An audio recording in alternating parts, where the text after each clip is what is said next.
I'm now joined by Alexis Ringwald, co-founder of Valence Energy. Welcome to the Hub Pavilion and welcome to the summit. Thank you, it's great to be here. Tell me about Valence Energy.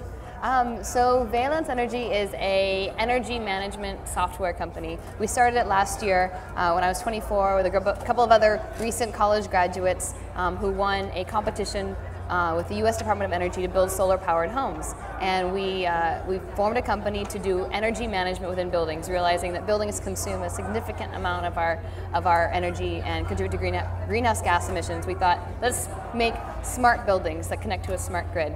So give me, how does that physically look? It's a piece of paper with a graph documenting how much energy you use at every given point? Yeah, it's a tool online. You can see it on your computer, you can see it on your iPhone. We have an iPhone app now, so you can, at any given moment you can check how much am I consuming at this time, how much am I paying at this moment, what source of energy am I running on, is it solar or is it coal?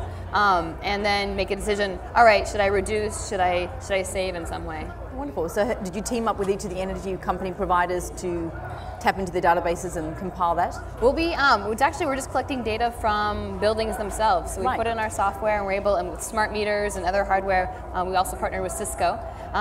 We can collect the data from the hardware pieces and read energy from not only the entire building, but also each device. How with the lighting system and the computers, and how much are each of these different devices consuming? Wonderful. And the fun part is just seeing it on your iPhone and using Twitter and Facebook to engage an entire community in it. I think that's really key, because sometimes when you can shame someone else, like, I'm actually using less energy than you, it becomes a competition, and exactly. That's always a good thing to instill in people. Now, you started this company at 24, that's incredibly young, but you'd already had done quite a lot before then. Give us a bit about your background. Yeah, so I'm from California originally. I was at Yale, did a degree there in environmental management, and went out to India on the Fulbright scholarship. I stayed there 2.5 years. I was working on climate change and clean energy technologies. I felt that just as the U.S. is beginning to adopt a low-carbon pathway, I wanted to learn how India and also China and other countries are adopting new technologies. So I studied that and ended up kind of coming together with some other co-founders and creating the company. In the meantime, I organized a climate solutions road tour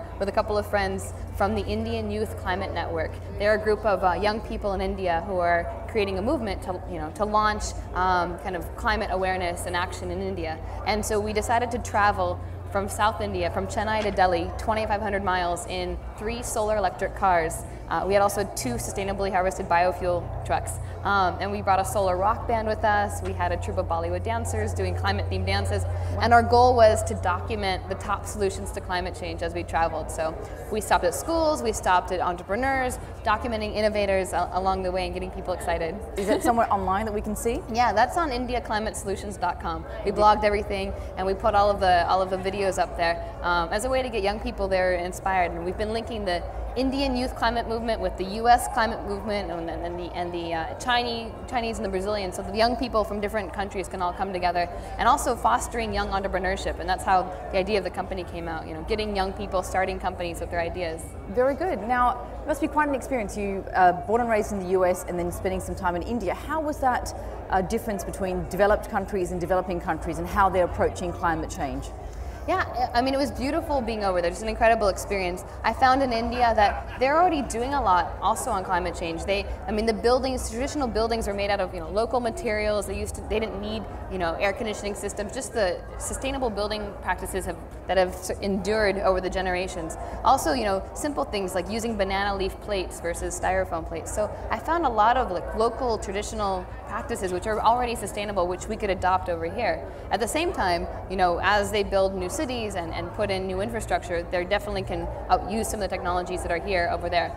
So I think there's an excitement and awareness, just we need to exchange even more ideas to move things forward. Yeah. Finally, you're here at the Governor's Global Climate Summit. What do you hope to achieve here?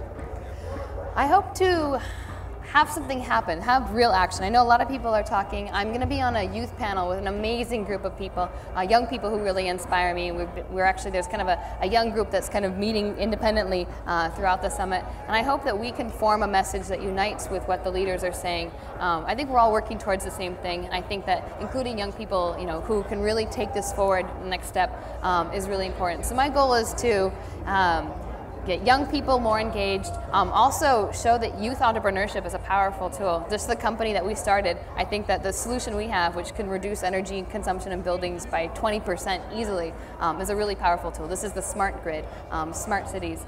And so my hope is to, even engage with some potential people who want to try this on their pilot. And I hope that we can make some real progress towards Copenhagen, and that young people are inspired to take the initiative forward from what they learn here. Well, thank you so much for your time, Alexis. We look forward to charting your course and monitoring your progress, which I'm sure will be great. So, great. Thank you so much. Thanks. Thanks.